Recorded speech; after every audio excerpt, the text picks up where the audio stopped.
going to show you how to take the broken spring hinge off. We use just one of these multi-tool screwdrivers. And we'll put it on the spring. And then bring it back, and then it's loose.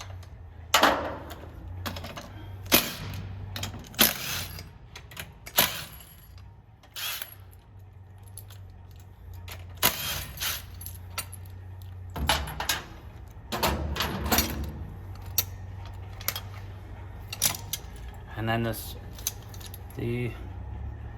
spring hinge is taken off, and you can put the new one on. You don't want to take them all off at the same time.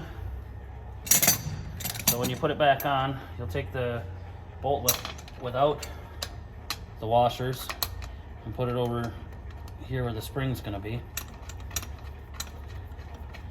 This is when you're installing the new ones. And then your other bolts will have a lock washer and a flat washer on them.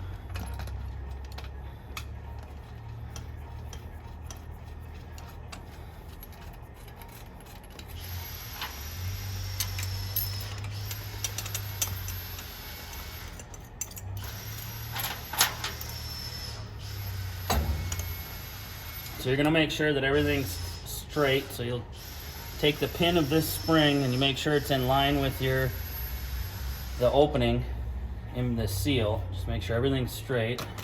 Tighten it down.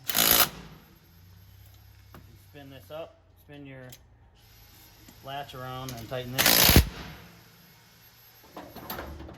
And then with this one, it's a little easier to do it with two people. But with a new spring, this one won't be short. The end of this spring won't be short, so you can put this on. Put your bolt in.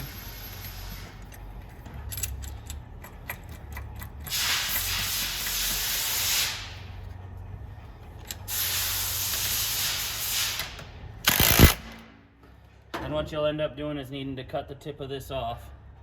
To cut this tip off, you can just use an angle grinder or a cutoff wheel, and you just clip it right off so that it doesn't hit on the latch behind, on the barrel behind. And then once you tighten it down, you tighten these two Allens to make sure that you gotta help with your seal. That'll help make sure that you don't have leaks coming from the backside.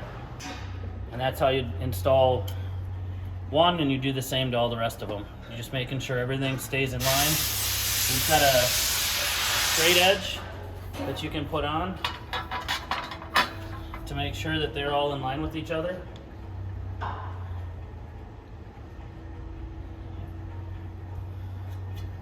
Just want to make sure they're very close to each other.